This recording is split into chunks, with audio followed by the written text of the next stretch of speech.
20 गो सारा केस लोगे लगता, जेल डाली लोग या बाहर रखी लोग, हमरा नहीं खता। लेकिन जब तक मनीष जिंदा रहिया ये मंदिर से कहता नहीं लड़त रहे हम ये वादा करता लड़त रहे। अभी 10 दिन पहले एक कितावरी केस कैले बैठे लोग, धमकी देवेला लोग कि 14 गो केस में मनीषवा चार्जशीटेड बा। कोनो दिक्कत नहीं है, 14 गो ना 15 गो केस में चार्जशीटेड बानी, लेकिन केहू के रेप नहीं थी कैले या गांजा या दारू बेच के केस नहीं थी करवले अपना ऊपर, या केहू के जमीन छेक के केस नहीं थी करवले, या केहू के किडनैपिंग करके केस नहीं थे करवले।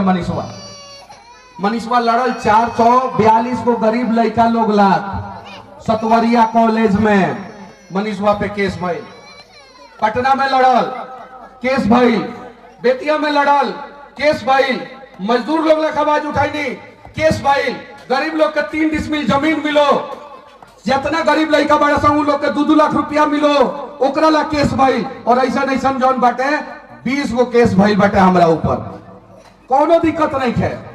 अगर रौनी के एको सेकंड लागी कि मनीष पैसा लेके बैठ गए मत देम लगिन वोट हमरा के, लेकिन अगर लागी कि ना मनीषवा लड़ेला रौनी लाख तो एक बार हमरा लाख लड़ जाए लगिन, हम वादा करता नहीं रौनी के लड़का के जौन बाटे ना हॉस्पिटल में मरे ना दे, वादा करता नहीं, वादा करता नहीं, वादा करता नहीं कि रौनी के लड़का के 1 लाख से 10 लाख रुपया तक के लोन बैंक से करा के देम ताकि वो यहाँ पे बिजनेस करो, यहाँ पे बिजनेस करो। जितना भूमिहीन लोग बा जकरा लगे 1 डिसमिल भी जमीन नहीं के वो लोग के 3 डिसमिल जमीन दिवावे के प्रयास करे। यूरिया रौनी के समय पे मिली, रौनी के अपन लड़का के सरकारी में पढ़ाई लगिन, बढ़िया स्कूल में बढ़िया मास्टर पढ़ाई लोग, और अगर सरकारी में ना पढ़ी लड़का मन करी तो प्राइवेट में पढ़ाई, ओकर फीस जौन बाटे जनसुराज पार्टी दी, हमार पार्टी दी। अब हम जहाँ जानी हमरा गईला के बाद बहुत सारा लोग शिकायत करेला हमरा बारे में, हम 1 रुपया ना देम, हम मंदिरों में 1 रुपया ना चढ़ाई ना चढ़ाई है, पूछ ली पंडित जी से, ना हम कहीं पैसा खर्चा करे। हई माइक के व्यवस्था रौनी के कैले बानी लगी, बोलौले रौनी के बानी लगी, जिताम लगी रौनी के, हराम लगी रौनी के, जिताम लगी तो रौनी ला काम करे, और ना जिताम लगी तो फिर अपना लग तो काम करही के पड़ी कि ना पड़ी। ये बात बताई हमरा के धमकी देता के लोग अभी 3 दिन पहले धमकी देहल गई लखा, जाके रौनी के फेसबुक पे वीडियो देख ली लगे, धमकी देहल गई लखा कि मनीष 14 गो केस में चार्जशीटेड बाड़न, उनका सारा केस खोलवा के फिर से जेल डाल देम सा। मनीषवा बार बार जेल जाई तो केहू गरीब लाख आवाज उठावे ला, केहू माँ अपन बेटा के दी, केहू मतारी अपन कोख दी, लड़का लाख तू लड़का फिर जाके आवाज उठाओ केहू लाख। हम जहां भी जाता नहीं गरीब लोग के बीच में जाता नहीं, तो उन्हीं के देख सकता नहीं लगे, हमारे फेसबुक पे सारा वीडियो फोटो डाला था, जहां जाता नहीं। हम यहाँ हालात बदले के चाहता नहीं, हम चाहता नहीं कि जब हम विधायक बनी ना तो कम से कम हमारा क्षेत्र के 10,000 लड़का हमारा काम के कारण 4 व्हीलर पे चढ़ सन, 4 चक्का पे चढ़ सन। हम ही नहीं की चाहत कि हमारा काम के कारण यहाँ के ठेकेदार जौन बैठे ना वो करोड़पति बतौर आपत्ति हो जाए, हम ही नहीं की चाहत। ऐसे जितना चनपटिया के ठेकेदार बैठे लोग सब हमरा से नफरत करेला लोग, जितना ठेकेदार, चाहे वो वोट के ठेकेदार हो और चाहे रोड के ठेकेदार हो या ब्लॉक के दलाल हो, सब मनीष कश्यप से नफरत करेला लोग, और सब घूम घूम के जौन बाटे हमरा खिलाफ बोलेला लोग। क्या जरूरत है तमिलनाडु में आवाज उठैला के? कौन हमारे भाई फंस रहे हुआ या कौन हमारे घर के लोग फंस रहे हुआ? ना उठेती आवाज तो क्या दिक्कत रहे? 2, 4, 10, 20 को और मजदूर मार खाई कसन। अभी आर्मेनिया में मजदूर फंस रहे लाखों लोग, आर्मेनिया में, विदेश में, रसिया के बॉर्डर पे, वहां के मजदूर लोग के 205 को मजदूर लोग के व्यवस्था कराई। आर्मेनिया में जो मनीष कश्यप आप लोगों का बेटा है, वो मनीष कश्यप अगर आर्मेनिया में मजदूरों के लिए व्यवस्था करा सकता है और उनका सैलरी जो है $50 बढ़वा सकता है एक वीडियो बिहार से बना के, तो क्या वो चनपटिया के लोगों को रोजगार नहीं दिलवा सकता है?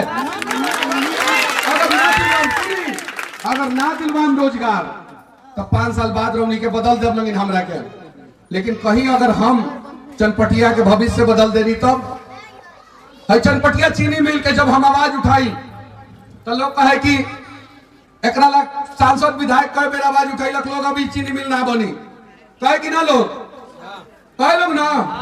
आज इस चनपटिया चीनी मिल का सारा कागज हम निकाल दिए हैं कि 911 एकड़ जमीन है चनपटिया चीनी मिल में, और कुछ दलालों ने उस जमीन को जो है अतिक्रमण किया है, और वो दलाल जो है नेताजी लोगों के समर्थक है, और सारा कागज निकाल के जब फेसबुक पे डाल देनी तो आज कहता लोग कि चनपटिया चीनी मिल चालू हो सकता।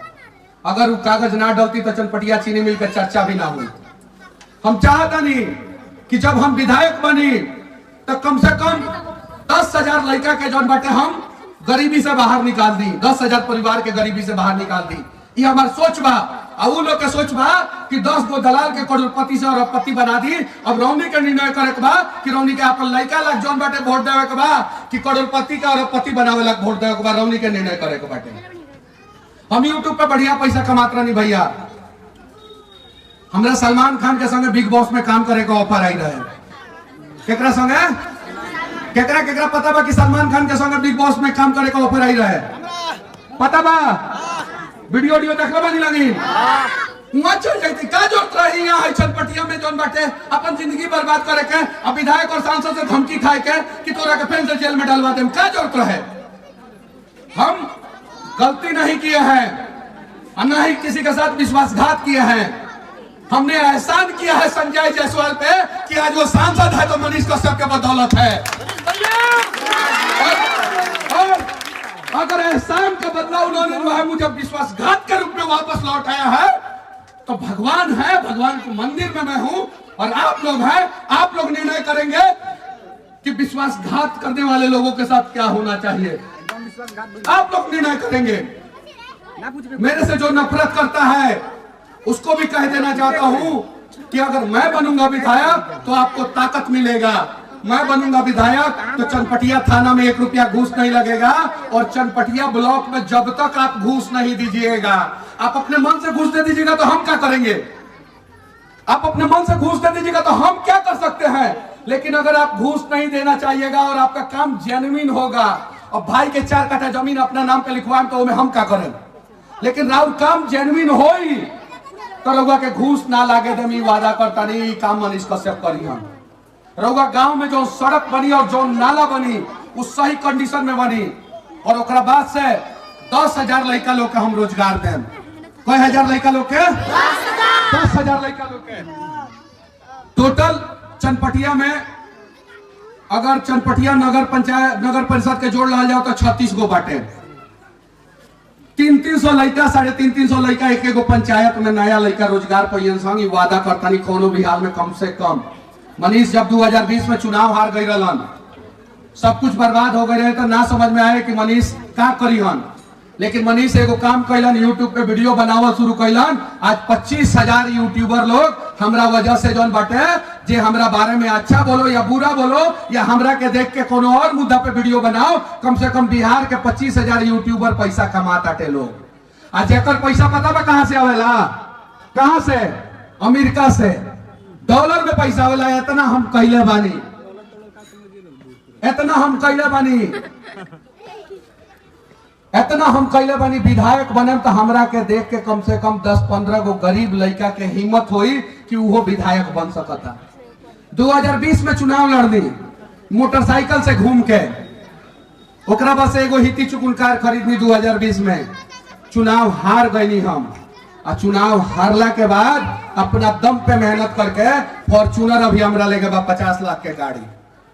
अगर हम बिग बॉस में चल जाती तब बिग बॉस से निकलना के समय में हमरा लगे कम से कम 3 करोड़ के लैंड क्रूजर रही।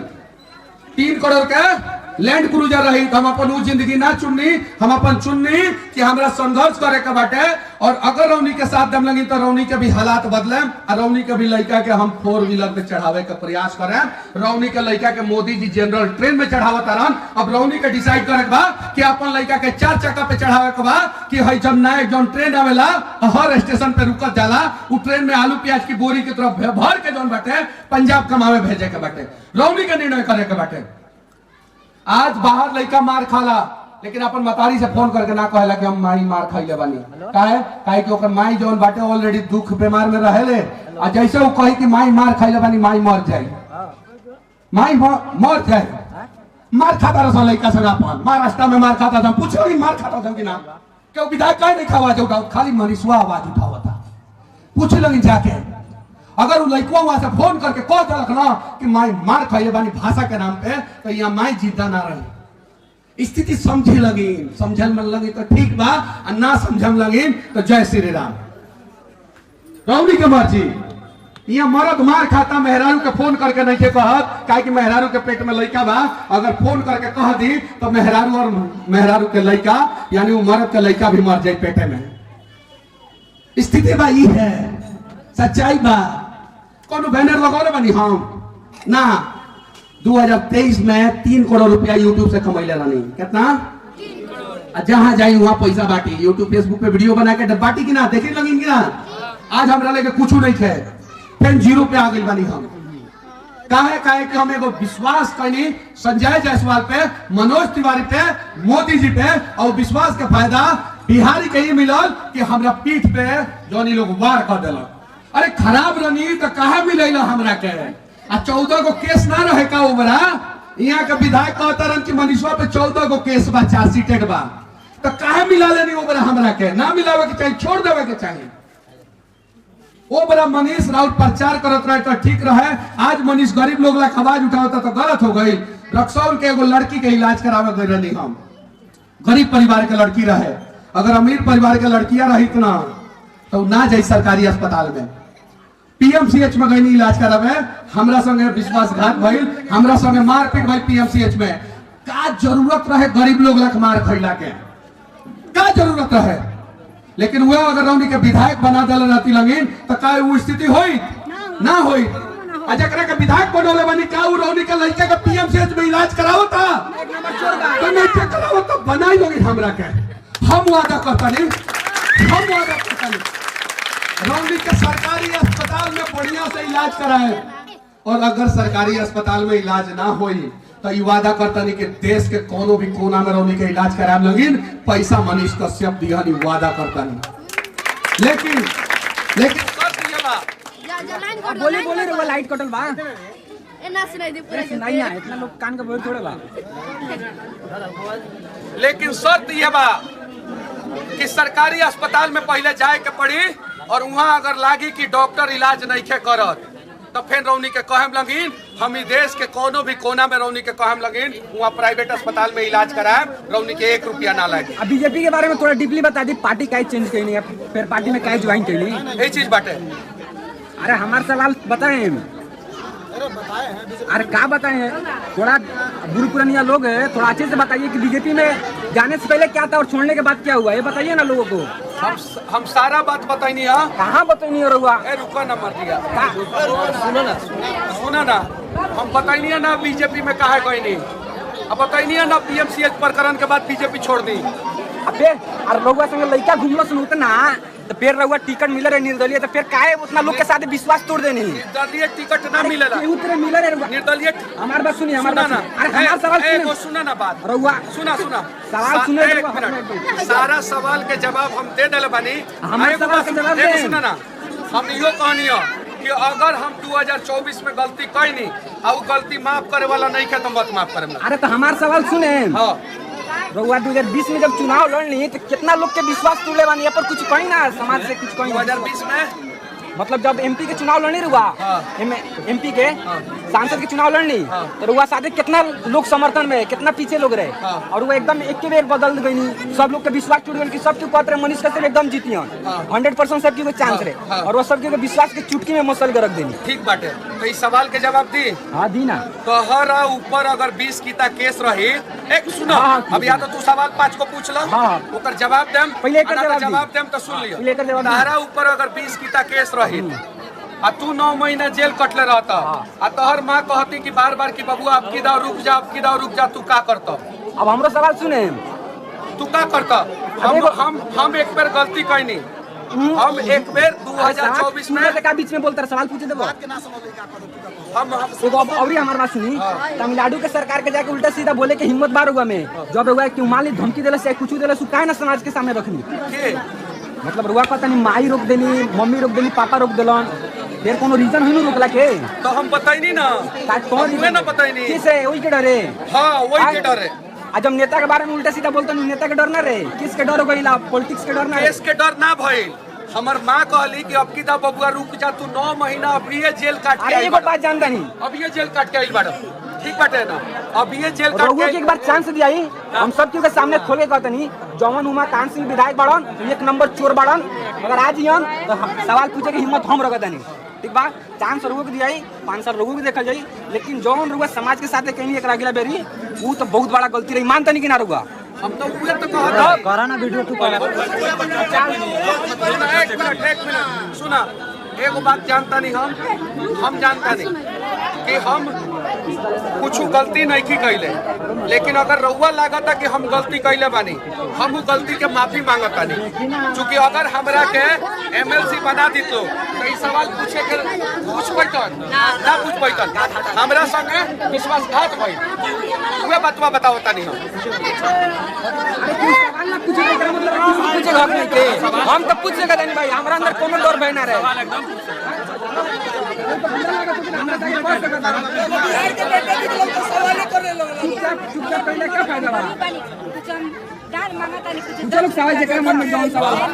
के भूखा मरता तो रउआ के राशन दे देम पैसा चाहिए कि राशन चाहिए राशन दे देम 50 किलो चावल अभी बाइट लेंगे तुम्हारा सही बात बा कि ना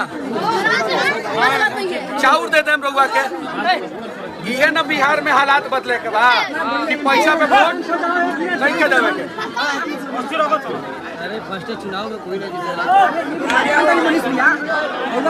रउआ खाए के मिले रहे घी लेकिन रउआ पड़ गई डालडा में ठीक बा रउआ MP के चुनाव छोड़ के MLA के चुनाव में क्या रखल बा जब उतना बड़ा चांस मिला रउआ छोड़ दे मिनटों ना लागो अब वही छोटा मोटा चुनाव विधायकी के रउआ MLA बोलती तो कुछ बड़का करती ना ज्यादा पावर रही जब वो छोड़ दे MP के चुनाव छोड़ के MLA के चुनाव लड़ते लेकिन वो सोचे चाहिए ना रउआ बोली ठीक बाटे तारा मन करी तो सपोर्ट करिए ना मन करी मत करिए बात के जवाब ना भाई जवाब ये भाई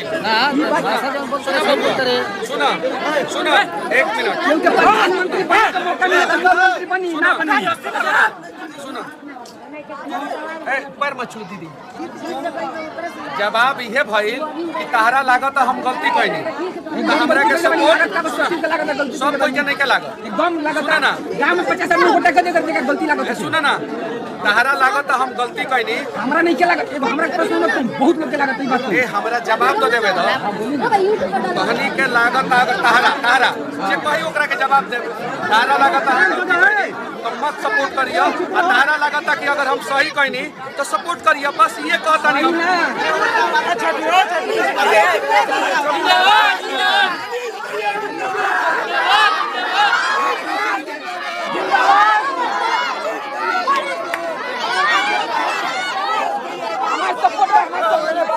सुना ए बबुआ सुना तारा लागत तू समझाता रह कि बहुत तेज बाड़ो ये तेज नहीं सुना ना सुना ना सुना ना नहीं कहे बोल सुना ना बोल तो नहीं सुना तू समझाता रह तू बहुत तेज बाड़ो आ तू सवाल करता रह हमरा से उल्टा सीधा टेढ़ा मेढ़ा हम जवाब दे सुना हम जवाब देता नहीं तू सुनने के प्रयासों नहीं कर बोले ना बोल तू या तो 5 मिनट बोल ला ना बोले 5 मिनट हम बोले और जब हम 5 मिनट बोले तो तू मत बोलियो ये और तू 5 मिनट बोलियो तो हम मत हमारा सवाल सुनिए सवाल पहले बोल दो ठीक है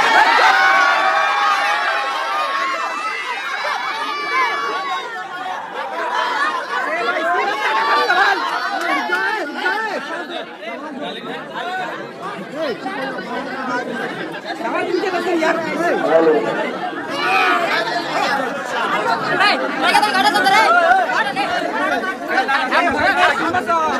एक काम करते पूछे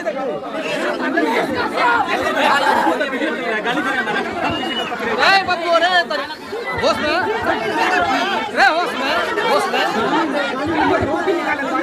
बोलने बात होश में बात बतियाओ।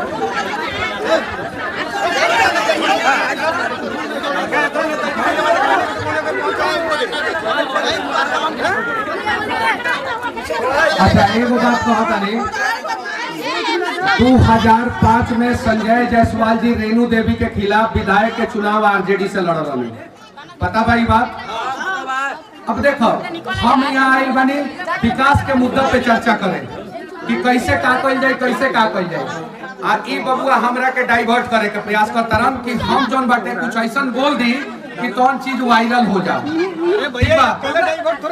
ठीक है, हम सुना, तू सवाल पूछला, सवाल के जवाब देता नहीं और सवाल से संतुष्ट नहीं खा तो मत सपोर्ट करिए, ये ना कहता नहीं।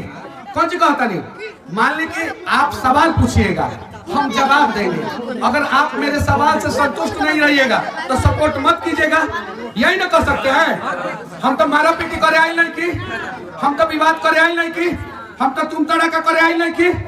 रउआ हमरा से सवाल पूछी, सवाल के जवाब दे। अगर हमार जवाब रउआ अच्छा नहीं के लागत तो सपोर्ट मत करें। संजय जायसवाल जी पहले भाजपा में रहनी 2004 में, वहाँ के पिताजी चुनाव लड़नी, चुनाव हार गई। संजय जायसवाल जी आरजेडी में चल गई, आरजेडी से चुनाव हार गई संजय जायसवाल जी। 2009 में बीजेपी में आ गई, केहू सवाल ना पूछला। उमाकांत सिंह जी अलग अलग पार्टी में रहनी, अलग अलग पार्टी में रहनी। जब प्रकाश राय जी चुनाव लड़त रहनी तो उमाकांत सिंह जी प्रकाश राय के खिलाफ रहनी, लेकिन केहू वहां से सवाल ना पूछला। मनीष कश्यप नॉमिनेशन ना दिले रहलन, कुछ कहता नहीं, नॉमिनेशन ना दिले रहनी। हम चुनाव लड़े के कहले रहनी, लेकिन हम ओकरा बीच में अगर चुनाव ना लड़नी कोनो कारणवश तो हमरा से हजारों सवाल पूछल जाला। काहे पूछल जाला, ओकर कारण हम बतावता नहीं, कारण बतावता नहीं। काहे कि हम डायरेक्ट रौनी के बीच में बिना 5 गो पुलिस वाला के संगे आवेनी। केकरा संगे आवेनी? बिना 5 गो पुलिस वाला के संगे आवेनी। अब उससे जोन बटे सब कही जाला हमरा संगे, हम हमरा से